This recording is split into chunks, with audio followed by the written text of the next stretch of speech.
Greetings. Welcome to another broadcast of I Have a Testimony. I'm your host, Brother Willie Muhammad. God came to us to seek and to save that which was lost. He raised a man from among us. He, the Honorable Elijah Muhammad, laid the foundation. What I'm doing is something that comes from him through me, and the thing that he uses in me to do the work is my faith in him and the word that he taught.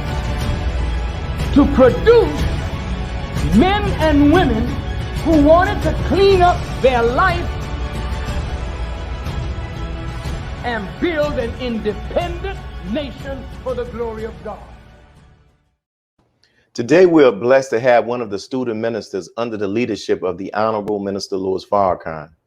He's our brother Corey Muhammad. He's the student minister of Muhammad Mosque number 36 in the beautiful city of Charlotte, North Carolina. So we come into the mosque and we become a part of the Nation of Islam, and we come in here dirty. Is that right, brothers and sisters? Yes, we come in here dirty, and guess what? Even if we've been here 1 year, we still are dirty to some degree. If we've been here 5 years, 10 years, 15 years, I'm blessed to celebrate coming up. This will be my 28th year being in the Nation of Islam, but guess what? Still have some dirt, because according to Scripture, all of our righteousness is as filthy rags. So this lets us know we still have some dirt on us. Assalamu alaikum, my dear brother, and thank you for joining us today. Wa alaikum salam, brother. How are you? I'm good by Allah's grace, man. Let's get straight to this beautiful interview. So, before we hear about your story about how you came to learn about the teachings of the Most Honorable Elijah Muhammad and how you came to eventually become a member of the Nation of Islam, can you share with the audience some of your history prior to doing so? Like, are you a Charlotte, North Carolina native? What was your history? Yes, sir. Born right in Charlotte, native Charlottean, all the times I've been around. So didn't grow up in church, didn't grow up in the church. Would go on like Easter with my grandfather, things like that, but didn't grow up in church. But yes, native Charlottean. And what, like high school, did you attend college there? What? Yes, I did, brother. Graduated here, high school in Charlotte. Did a little college. Didn't graduate from college, but did a little college. I got married very young the first time around. As a matter of fact, I was 19. So I got married right coming out of high school after I graduated. We were pregnant, and we just decided that was the best step to do. And that's pretty much how that works. And so I was working by the time I got introduced to the mosque here in the Charlotte area. I was blessed to visit the city of Charlotte from your invitation some years ago, and really enjoyed your hospitality and the spirit of the believers and the parts of the city that I was blessed to actually see. How is the Black community there in Charlotte right now? Well, like so many other cities with our people in, you have some that are doing all right. You have some that are doing well. But, there was a study that was done. And in terms of upwards mobility, Charlotte actually came out of the top cities. It came in as in last place. And so Charlotte is a beautiful city on the outside. But I remember when the Honorable Minister Louis Farrakhan said sometimes, or he mentioned how all the buildings, and he was talking about how people put a lot of time in investing in the buildings, but not building of the people. So there is a rising consciousness in Charlotte. But if I had to look at it, it's a awakened community, awakened city in some ways. But we're facing our own violence, our own black on black crime or fratricidal crime, all of that. So it has its issues that any big other city would have. But overall, it's a city with a lot of potential. Wow. Beautiful, beautiful. And how have the believers been holding up during this whole shelter in place and whole COVID pandemic? This has been a very unique time. Some of us, if we would think about it, if we could go back and hear some of the stories that our grandparents would tell us, but I don't know if there's ever been a story quite like what will be told now, to wherein for almost 2 years, we've been sheltering in place.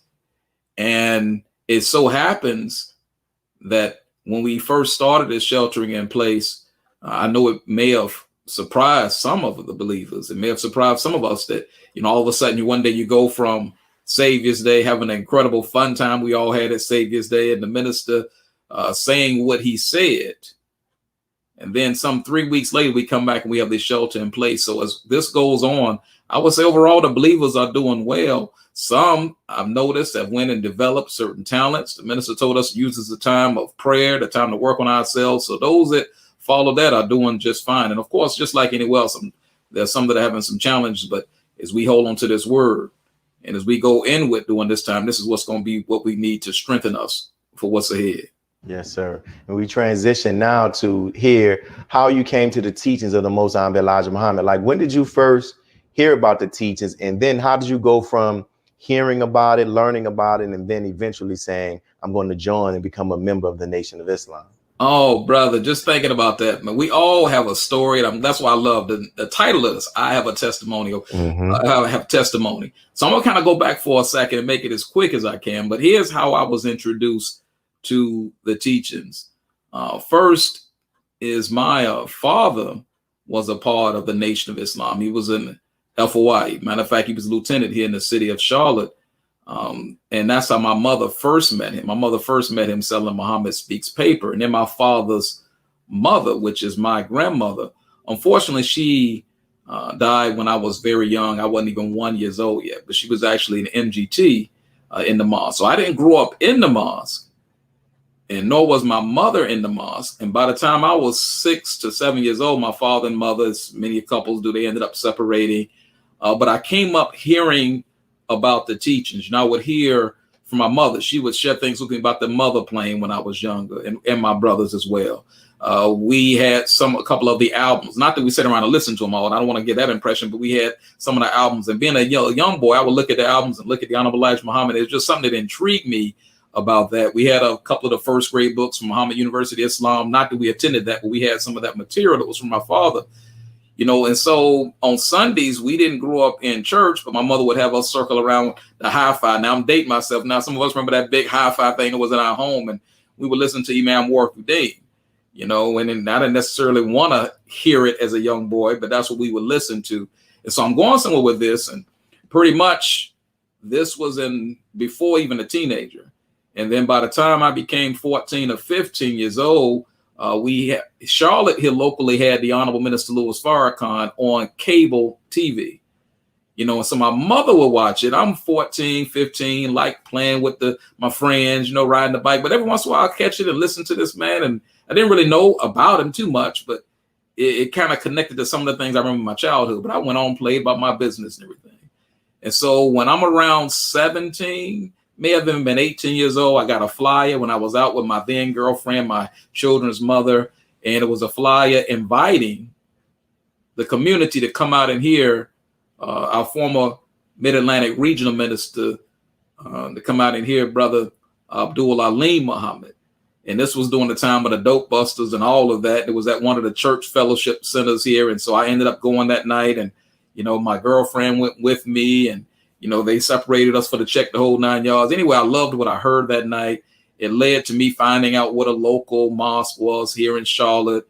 And then I went and met the student minister, Brother Minister Louis Muhammad, and just kept going ever since then, got an orientation class. And that's what gave my introduction to being a part of Muhammad Mosque number 36. That your father was a member of the very mosque that now you are over, right?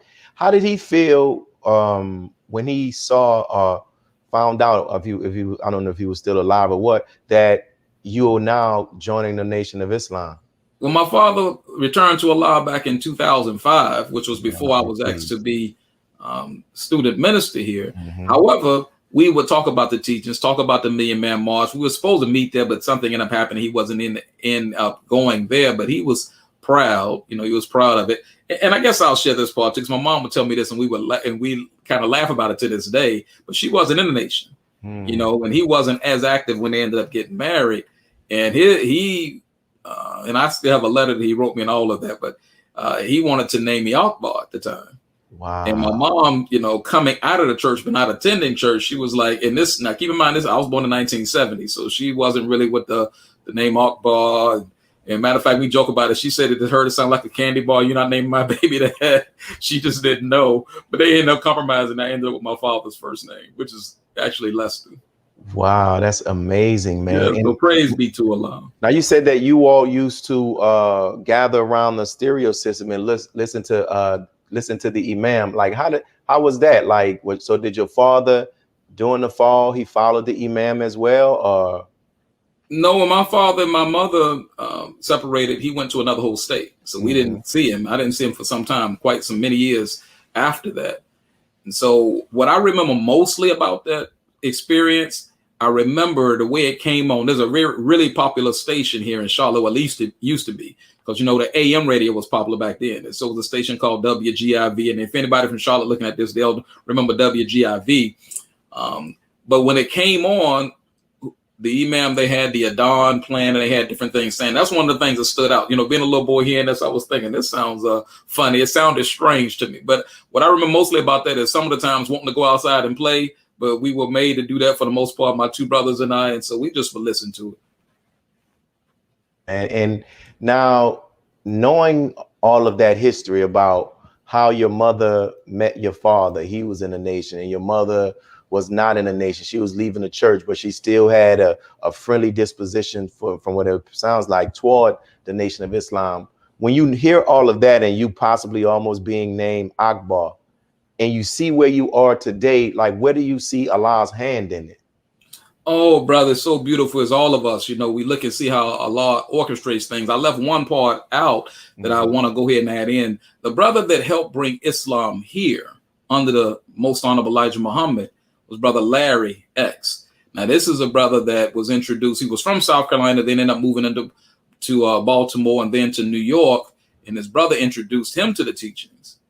All right. And this brother is a brother that the minister mentioned many years ago about some ministers or some brothers that the Honorable Elijah Muhammad, the Most Honorable Elijah Muhammad, sent out to the West Coast. And Brother Bernard Kushmil, Brother Jabril. But see, Brother Larry was also one of those brothers, you know, and so Brother Larry did a lot of work, a mighty work here in the Charlotte area. Now I'm going somewhere with this. He owned a store called Shabazz Fish and Take, and it was on a very popular black thoroughfare in Charlotte called Beatty's Ford Road.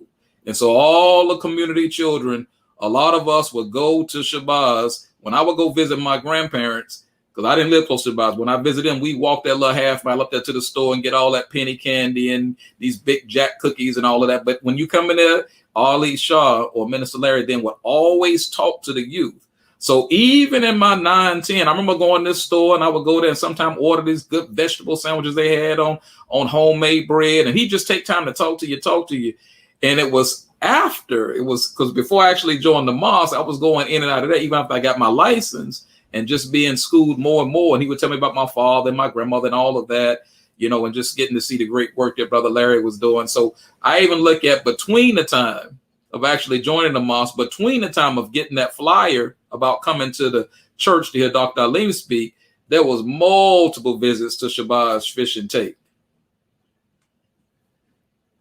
Grandmother as well. So we appreciate what you shared. And later in the program, we want to talk more, ask you some more about the history of Charlotte and those who have labored to build the foundation which you and the believers are standing on. But what we're coming up on our first break, and we're going to pause to hear something from our sponsors.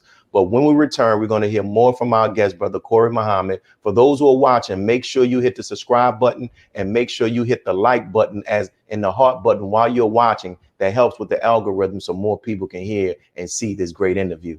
Thank you.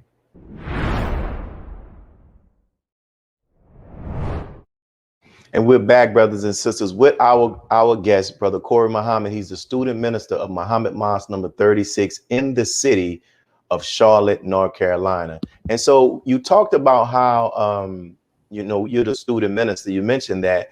And so can you talk about how you became appointed to that position?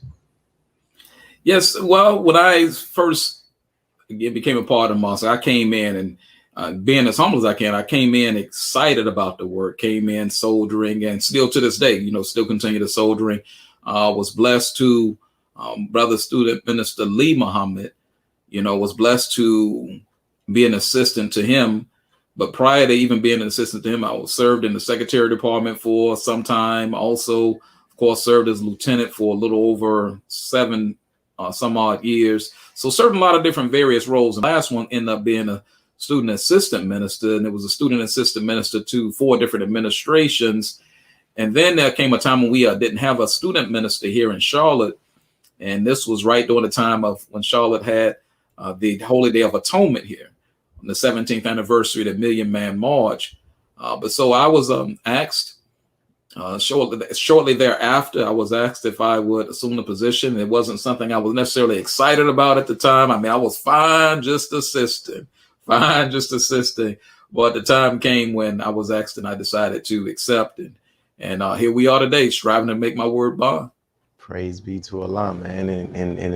And because you were there serving, man, and that's something, you're doing a great job there as well. Now, I'm a big fan of history, and I love to learn as much as I can about the history of various mosques and study groups in the various cities. You mentioned about Brother Larry.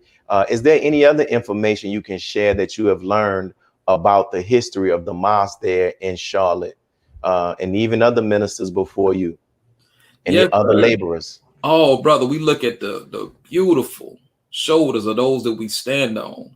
And so Brother Larry with Temple number 36 here under the Most Honorable Elijah Muhammad, and then there came the time after the departure, in terms of here locally, and I'll give it the best way I understand it, Brother Lee Muhammad in the early 80s was going back and forth to New Jersey and other places, and and it eventually came to him to come back here to Charlotte where he lived and to go ahead and set up what is now Muhammad Mosque number 36. And I remember him telling many of us, he was telling them, well, why don't you all send somebody? And they said, well, aren't you going back to Charlotte? So he ended up being the mighty brother that was here to set up Charlotte, as well as many other mosques and study groups in North and South Carolina.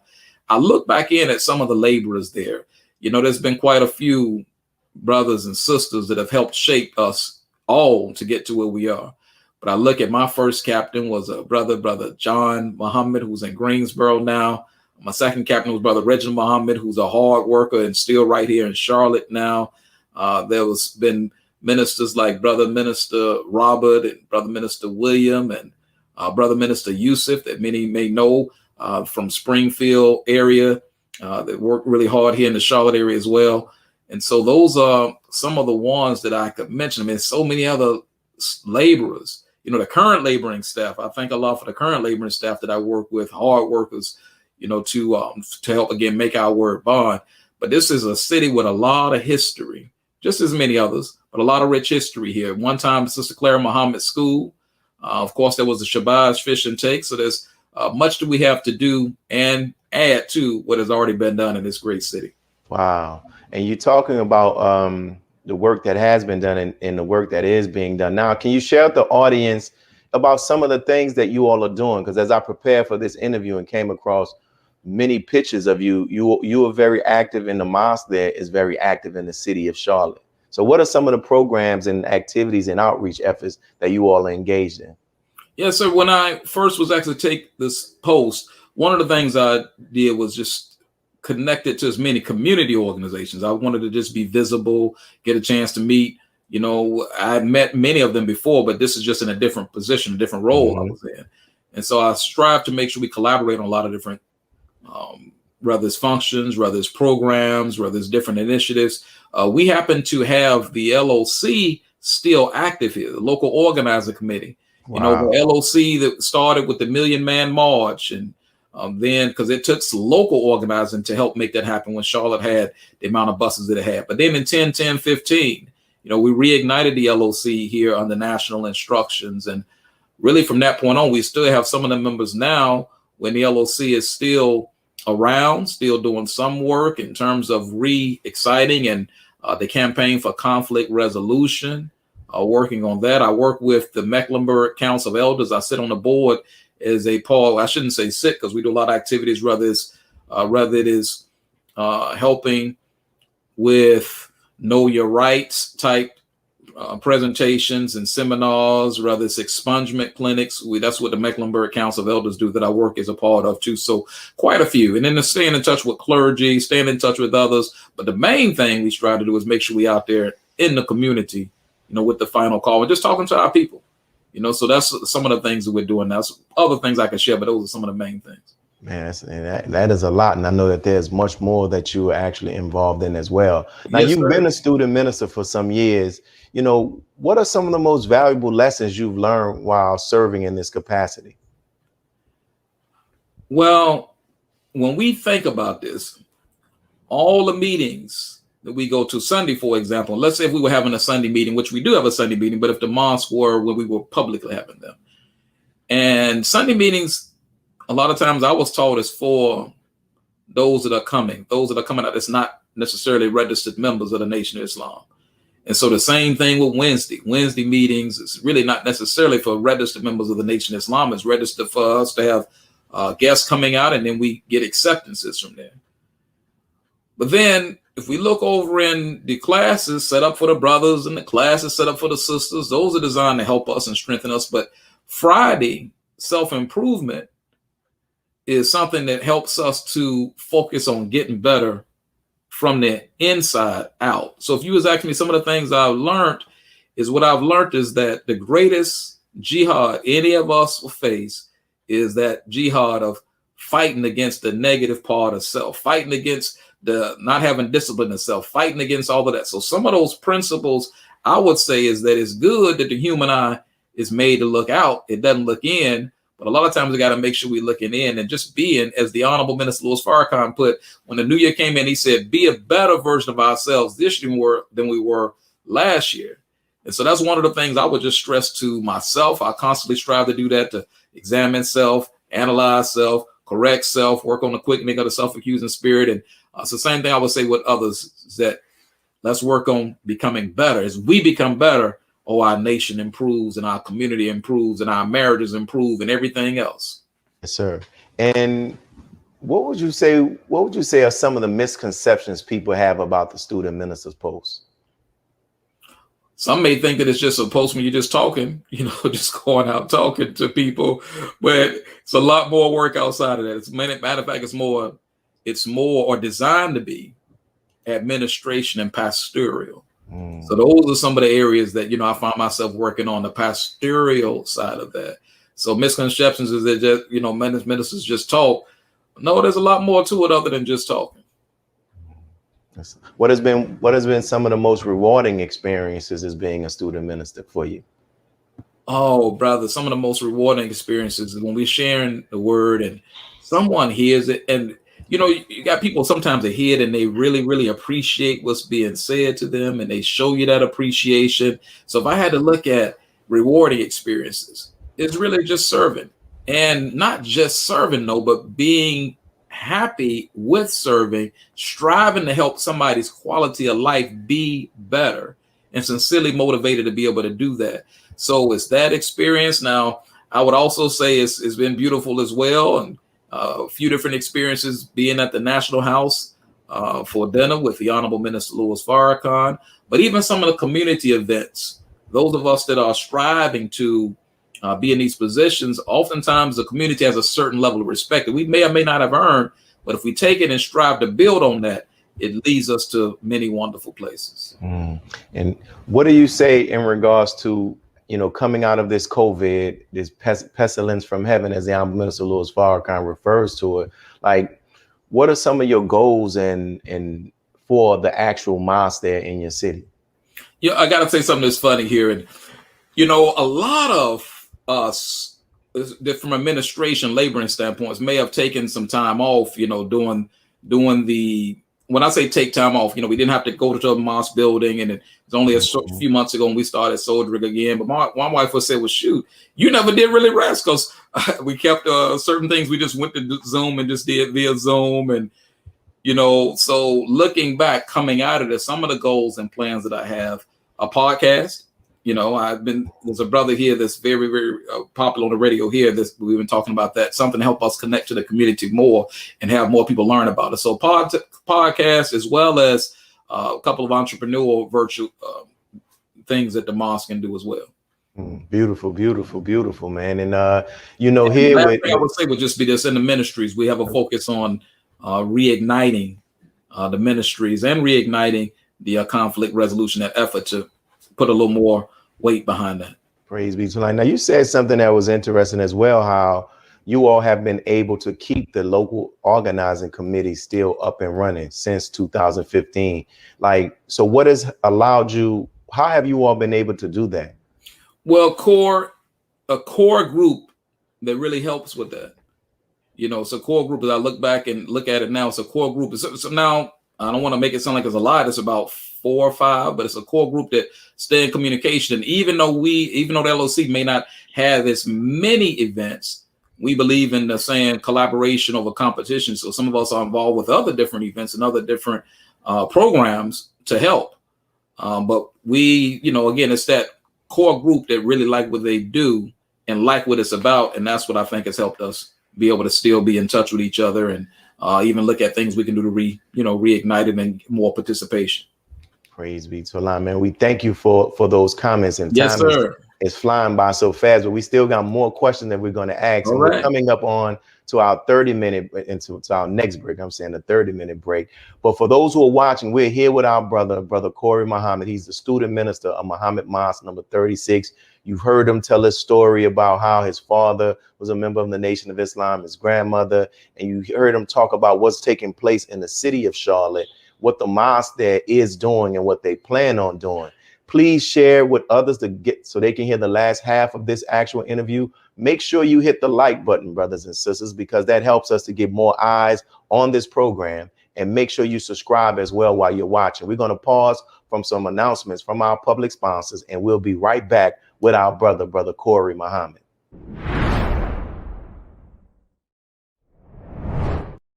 Thank you all for joining us again. We're here with our brother, student minister Corey Muhammad of Mosque number 36 in the city of Charlotte, North Carolina. Now, brother Corey, while preparing for this interview, I came across some videos of the minister speaking in Charlotte. And I also found the video, not a video, it was an image of you actually in the minister was speaking. You were behind him and sitting down, looking up as he was speaking. You know, what can you share with us just about the whole impact of the Honorable Minister Louis Farrakhan when he has come to the city of Charlotte? Oh, brother, if I go back and look, I became involved with Muhammad Mosque 36 back in '89. And the first time the minister came here that I'm aware of would have been June of 1990. And there's been some visits since then at churches and all the way up until, again, the Holy Day of Atonement, the 17th anniversary. But in terms of impact, yes, we had to work really hard to fill up the Bojangles Center. And some of us remember as believers that could have come to that and came to Family Day that happened. But the impact has been those that hear and have heard the minister's words. They love him. The minister said he went before us and he's, made friends for us in so many different places. So Charlotte is no different. The beautiful thing about the impact, a lot of times when we go out today, some of the newer, younger generation, some of them have never heard. Now, some have, but a lot of them have never even heard the ministers. So when they read something or we share something with them, especially if we keep visiting and talking back to them, it's that whole light turning on. Just like it was for any of us when we first heard this teaching, a light turned on in our minds.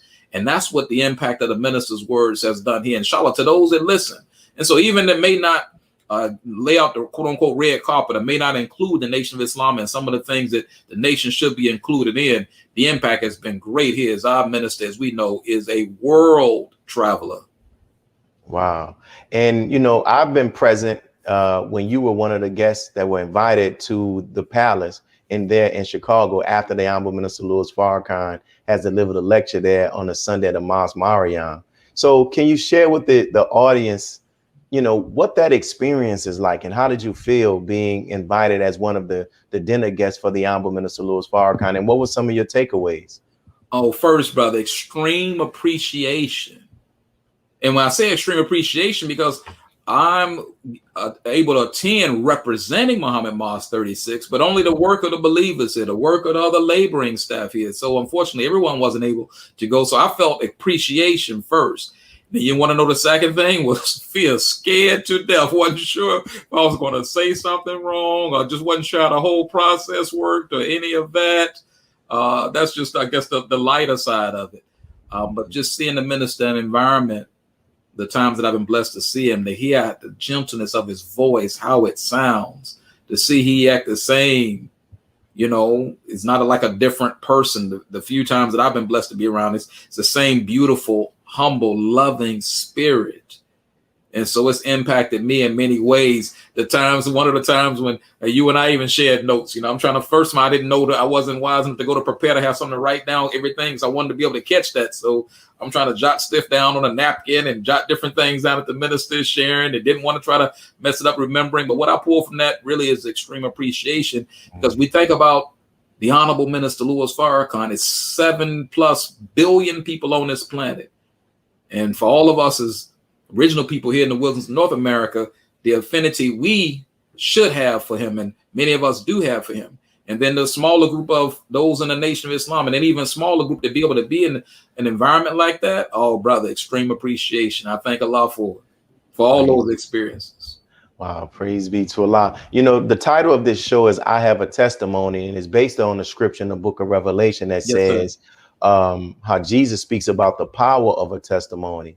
And, you know, it's really geared to allowing people to give their perception, give their experience, their interaction, or their views about the Honorable Minister Louis Farrakhan for the purpose of helping to clear up misconceptions and look past the slander and the lies that this society or those in power have done toward the Honorable Minister Louis Farrakhan. So my next question to you is that if you were able to give a testimony about the Honorable Minister Louis Farrakhan before the world, and you were asked to testify about 3 qualities of the minister, what would be those 3 qualities of the Honorable Minister Louis Farrakhan you would testify about, and why?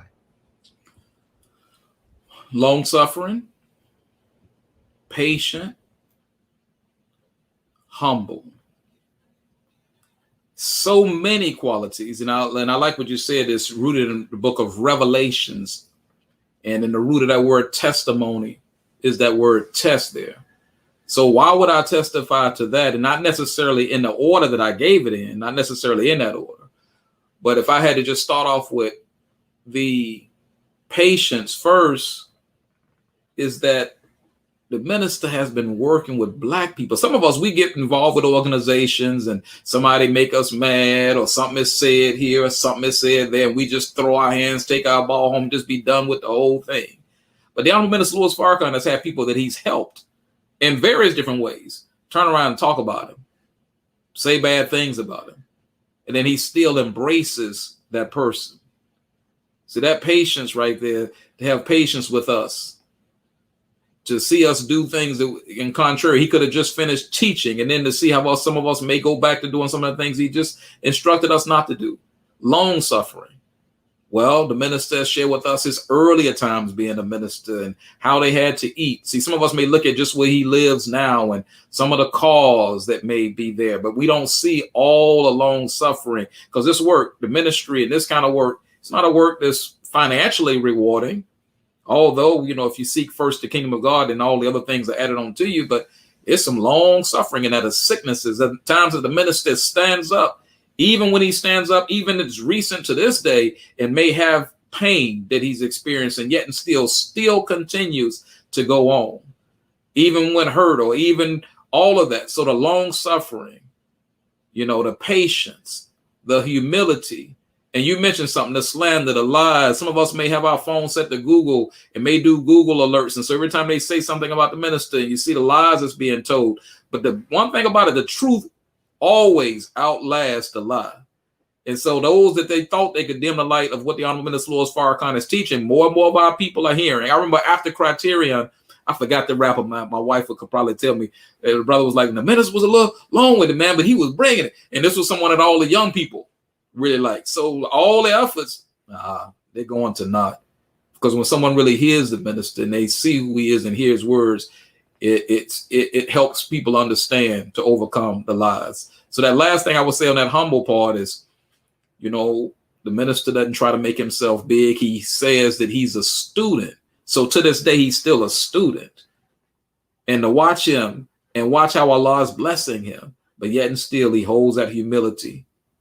Those are 3 that I would testify of the Beautiful, Honorable man. Minister Louis Farrakhan. So many more, but those are three things. Since I mean, hey, you're on the witness stand, my brother. If you want to add a few more, we got the time. You have a few more you want to add? Yes, sir. Well, on top of those that just mentioned, trusting in truth. I mean, we think about it. No, I was watching on a flight recently. I was watching the Judas. I think it was the Judas, the movie Messiah. that came out recently. What was the name of it again, my brother? Judas and the Black Messiah. Right, that. Okay, I was looking at that on the flight recently, and we look at all the organizations that COINTELPRO took down, and none of them have been able to come back to their former glory other than the Nation of Islam, due to the work of the Honorable Minister Louis Farrakhan, all the work that he's done to build that, the work that he's done with his reputation. Those that lie on him may say a lot of things, but one thing they never say, they never calls him a liar. That's one thing they never say about the Honorable Louis Farrakhan. They never say liar. And so we look at the truth that he stands on, courageous, the courage that the minister has. And when Brother Minister Willie, you know this as well, Student Minister Willie, this word is not for cowards. And so the minister go right in, because sometimes, sometimes some of us might want people to like us and all this, that, the other. But when you have this word, as the Quran says, if you haven't delivered my message, then, if you don't give my message, you haven't delivered. That's going to the messenger of Allah. But so any of us that pick it up, whether we in a quote unquote laboring post or just period, this is not necessarily going to make you popular all the time. But none of the prophets and servants of God ever have been. And how would you say, what would you say has been the Honorable Minister Louis Farrakhan's greatest impact on your life personally? Brother, a father figure, because again, my father, after I was 6, 7 years old, really, there was just some time there due to certain circumstances. There was just a lot of time, many, many, many years. And so like a lot of young men that's trying to be husbands right now, men that's trying to be this and trying to be that. A lot of us haven't had an example in front of us, a worthy example in front of us. So one of the ways the minister has impacted me has been like a father figure from afar. On top of all the other ways he's impacted, been like a father figure, because a lot of our Christian brothers and sisters, we had this little saying, the little bracelets everybody had, WWJD, what would Jesus do? And so oftentimes I will find myself, if I'm challenged with something, WWFD, what will Farrakhan do? Because he was and is giving the example on what it really means to be a man, a righteous man, a man of principle. That not just an example to men, really to women as well, but from a male standpoint, that missing figure that a lot of us didn't have and unfortunately don't have in our lives. Could you, if you had to recommend to somebody that was watching this actual video, this interview, and if they wanted to, look past to what the media has said about the Honorable Minister Louis Farrakhan, what advice would you give them, so to help them to gain a greater understanding and a more accurate view of the Honorable Minister Louis Farrakhan? Cut off sound bites, because sound bites are designed to do just that. Sound bites give us a bite of something, but it doesn't give us the whole. So if I'm going to make any kind of assumption, I got to hear the full thing. So my advice would be hear him for yourself. Hear a whole message for yourself. There's got to be a reason that some of the toughest of our people, that when the West Coast and East Coast beef was going on with rappers, how the minister was able to set them down and help quell a lot of that. Do it for yourself. Listen for yourself. Hear him for yourself without, the added influence of media. I just want to mention it so we can go and research it ourselves. There's a science called perception management that the United States Army used earlier on. Advertisers use it too. I would just suggest us to take a look at that perception management. And can you elaborate on perception management from what you read about that? And you know what I just realized? I thought I had this plugged in. I hope this battery doesn't down me. But perception management, it's the science of changing someone's perception by giving information, like the way the writers write and the news media and all these different things. They're able to do exactly what they're doing to change the way we perceive what it is that we're reading. Wow. The scriptures call the Quran Pharaoh's magicians. Magicians sleight of hand. That's right. So there's a lot of sleight of hand things that's being reported now. There's illusions, But unfortunately, we can get caught up in thinking the illusion is a reality. Yes, sir. And what we'll do, we're going to go to break and actually give you some time to Yes, plug sir. in your battery, and we'll come back Sorry and about that. continue this interview with our brother student minister, Corey Muhammad. Make sure you all who are watching, you got to hit that like button, brothers and sisters. Hit the like icons. If you're on Facebook, you know, make sure you subscribe to NNV if you're on our YouTube page as well, and continue to tag some people so they can hear the last 15 minutes of our brother, of his testimony. And make sure we appreciate those who are also making comments. We see you, Sister Mariam Walton. We see you, Coach Cherie Bapti. I don't want to say your name. We see you, Sister Valerie. We see those who are here who are actually watching. We see All Day _ we see Sharifa Salim. We appreciate all of those and those who are watching. We love your support. Make sure you subscribe, and we will be right back to hear more of our interview with our brother Corey Muhammad.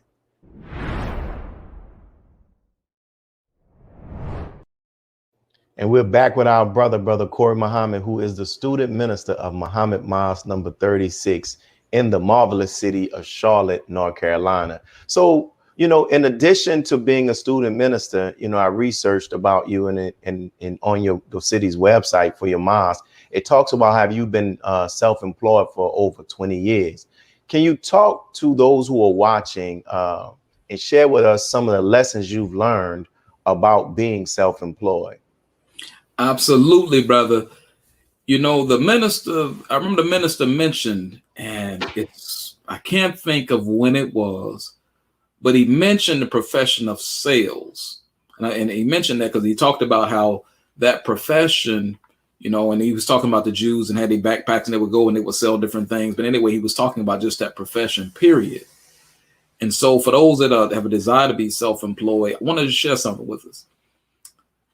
Is that as an FOI, when we go out and we take the final call into the streets, when we take and distribute the final call, the goal is never because we're going to get $1 or $2. It's never the money. And the FOI, I know what I'm talking about there. It's to get the word to the person. Just so happens that, you know, the person gives a donation. But one of the biggest challenges sometimes with, you know, going in business and entrepreneurship is fear. It can be fear of rejection. It can be all of that. For those of us that sold you hadn't seen any rejection till you've seen that, but it's a work that we love to do. And so the Honorable Elijah Muhammad, now the Honorable Minister Louis Farrakhan, has us in suit and bow tie. So here we are, we'll be out there, some calls, some people would laugh at you. Matter of fact, I've had people spray me with a super soaker water gun. This was many, many years ago that happened. Boy, that baby angry there. But so many people would say, no, we learn certain skills. It kind of remind me of the whole Mr. Miyagi thing in Karate Kid. And that Karate Kid, he was being trained on certain things, but it was being done in which a way the master would do it. He didn't even know he was being trained.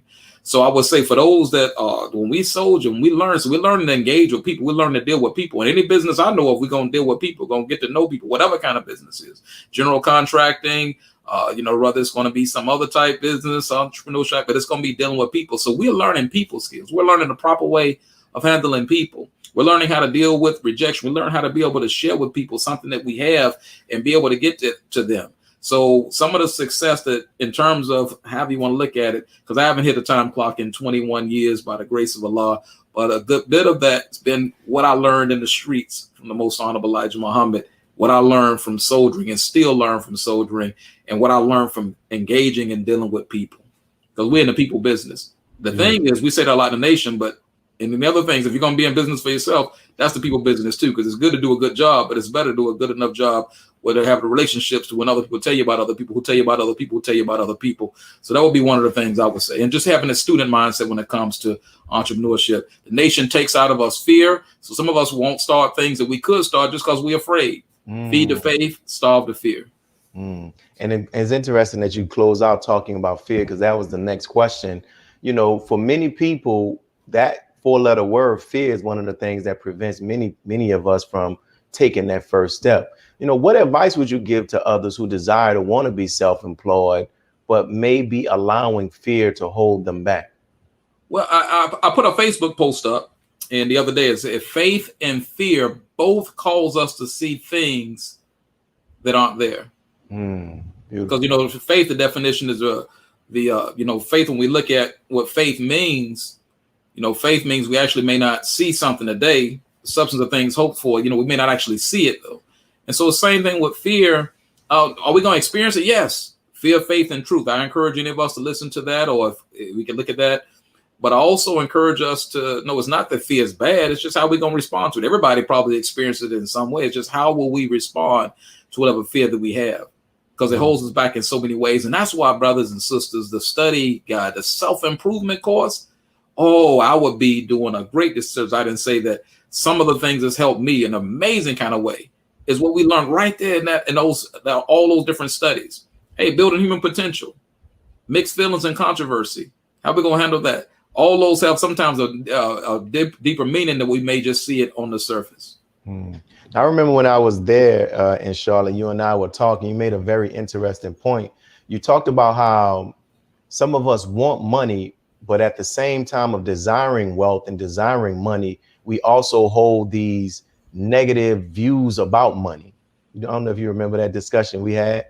Yes, sir. Yeah. Can you elaborate more on how I'll just touch on it. That is? Yes, I can touch on it briefly. The power of the mind is so powerful. So we can either attract things or we can repel things based on how we think. The Savior promised us luxury, money, good homes, and friendships in all walks of life. But after, in a certain mathematics in our Islam that we apply to that. But sometimes we can, just repel success. We can repel money. In this society we live in right now, money is necessary. But if we have been taught bad habits, even if we don't have a whole lot, but if we've been taught bad habits, if we've been taught not to put aside percentage of things for charity, then for ourselves as well. But most of us will say, well, can't do that because I'm behind on everything. At some point, if we follow this principles and everything we do and laws and everything we do, is we start learning laws that help with wealth, not always meaning money in terms of wealth, but it helps us to attract more of it the more we study it, the more we study the science of, attracting, the more we study of what we say. It's important on how we speak, because guess what? We're listening when we speak. And so when we're listening to the minister, we listen to the empowering things like that. We're listening, we're reading Quran, we're on top of our prayers. We're really trying to help change our mind. At some other point, I'd love to be able to share more on that end, but how we speak a lot of times, how you doing, bro? I'm just getting by. I try not to use that kind of language. I think a lot every day. Hey, use this time right now to speak on that talk. Can you talk about that, the importance of, watching what we say? Yes, sir. Absolutely. What we speak is a reflection of what's in our minds, what's in our heads, what we share. And so listen, when I listen to the Honorable Minister Louis Farrakhan and we listen to what he shared with us, now he's told us, don't just focus on growing horizontally. He told us to focus on going vertically, growing vertically in addition to horizontal.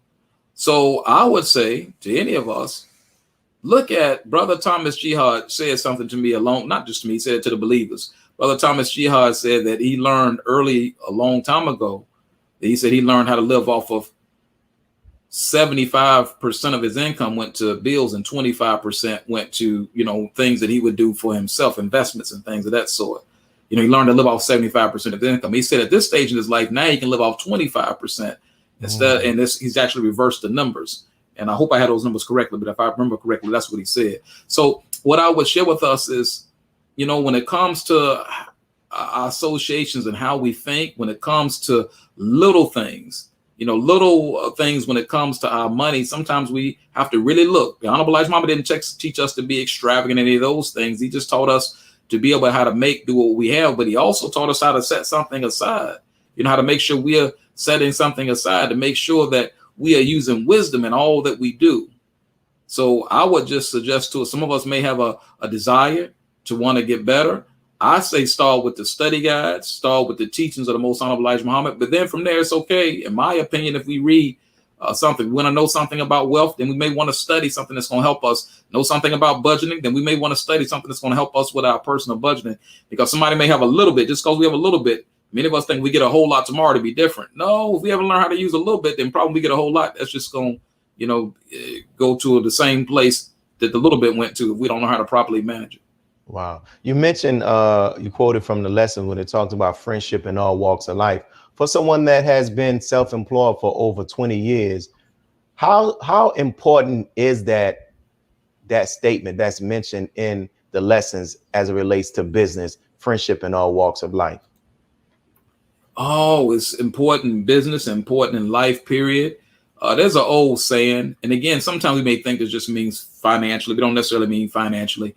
Our net work can help equal our net worth. And again, I don't judge myself on net worth by a certain amount of money. No, there's no amount of money that can tell us who we really are. But what I would say is that we learn how there may be people that can open up certain doors or share certain things with us. It goes back to the student. When the student is ready to teach their peers, but if we are wise students, the more we begin to meet different people, the more our network grows, and we got a lot of people that we can learn things from. You know, maybe I'm into a trade. Maybe if I'm trying to get into a trade, it'd be wise to make sure I begin to have friends in my network that's really good at that trade, even mentors that I've added to my network, because they can share with me things that will cut off many years off my learning curve. Beautiful, beautiful, man. Thank you. We thank you for all that you have shared, my brother. Your testimony is very inspiring. Your story is very inspiring, and I've learned more about you. And I hope others who are watching this as well, they will get the opportunity to learn more about you as well. And even those believers there in your city to see the jewel that they have in you, man. May Allah continue to bless you. Thank you for accepting our invitation, and may God continue to bless you, my brother. Oh, brother, all praises due to Allah. Thank you. And I want to encourage all of us listening to this, to continue to strengthen our relationship with Almighty God Allah. Continue to hear the man in the midst today, the Honorable Minister Louis Farrakhan. Thank you, dear brother.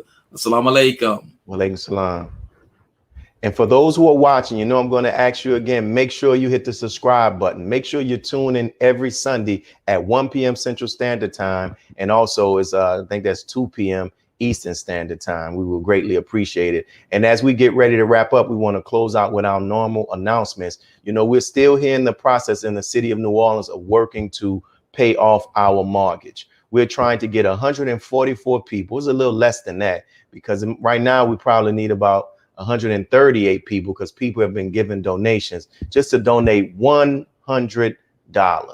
If you can give a $100 donation, we would greatly appreciate it. You can make that payment via Cash App. You can make that payment via the GoFundMe on PayPal, or you can contact us on social media if you want to find out, mail it or something else. But please make sure that you give a contribution. We will greatly appreciate it. We want to put our mortgage to rest. In addition to that, we also are constantly praying for those who are in our city or people, whatever, who've been impacted by this COVID. Send the names of you, if you need prayer, your loved one, so we can submit their names to our prayer group. And inshallah, within the next coming weeks, we want to offer another initiative related to this whole thing dealing with prostate cancer prevention that we were going to launch here from the city of New Orleans as well. So we thank you all for tuning in to NNV National Network View. Make sure you tune in throughout the week. Remember, this is not just a online